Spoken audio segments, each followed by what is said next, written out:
Hello everyone and welcome back to another video of Castle Nathria Heroic. In this video we'll talk about Hungering Destroyer fight.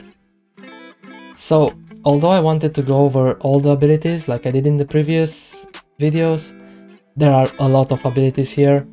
So I think the best way to do this is to explain it as simple as I can from the perspective of range DPS, melee DPS, healer even, because you basically do kind of the same thing during the fight.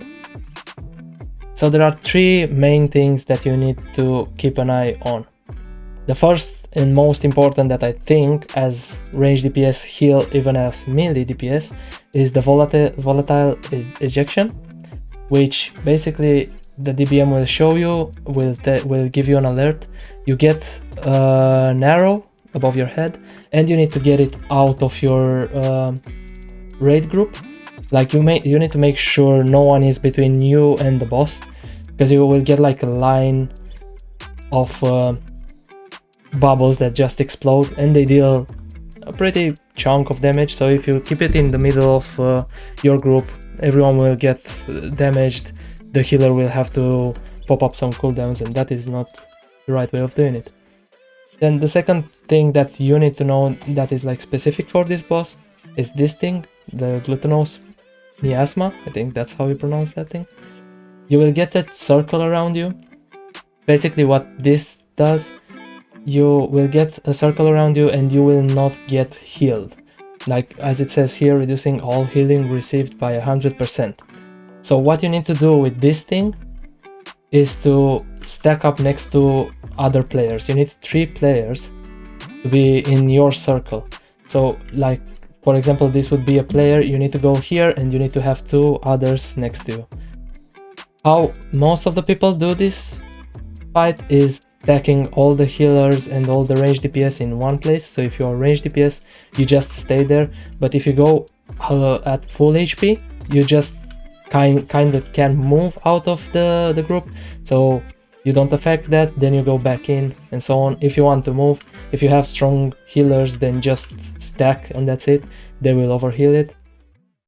So that's it for this thing. That is, it's like specific ability, is like something new for this boss.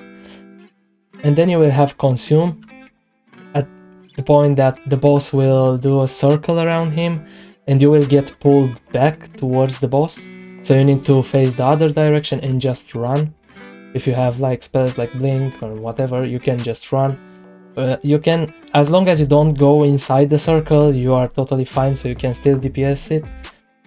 As melee DPS, if you get this volatile ejection, you do the same thing. You get it, you just make sure you don't hit anyone with it. You need to keep an eye on this thing. We got some really stupid wipes because of this, because people didn't pay attention and we got hit through the middle of like the stacked up players. So that's the problem when you are playing it stacked, is that if someone messes this up, you damage everyone. So just make sure you get it out in case you are stacked. In case you are not stacked, and I don't see the reason that you would not be stacked, you just make sure you don't hit anyone else with it. You will get hit by it and you will get healed back on. Then another thing is this expunge, which will basically, what will happen, you will have a circle around you, like all the group will have this circle around you, around them. It's like a more bluish, I think, than the miasma thing. So you need to run from the boss. Just, I like to do it like as far as I can, because once that explodes over you, it will leave a ball, like a black ball of energy or whatever, in the place that you exploded, and that one will like give a lot of damage if you are touching it again. So as a small recap for this fight, 3 things that you really need to keep an eye on is, if you have miasma, just go and stack with the players. You need 3 players so you can get healed. The second thing is expunge. You get it on you, just make a pattern with the balls behind you or whatever. If you are a hunter, you can pop them with the spell immunity thing. and volatile ejection. Like this is, I think, is the most important one. If you get it on you, make sure you don't hit another player.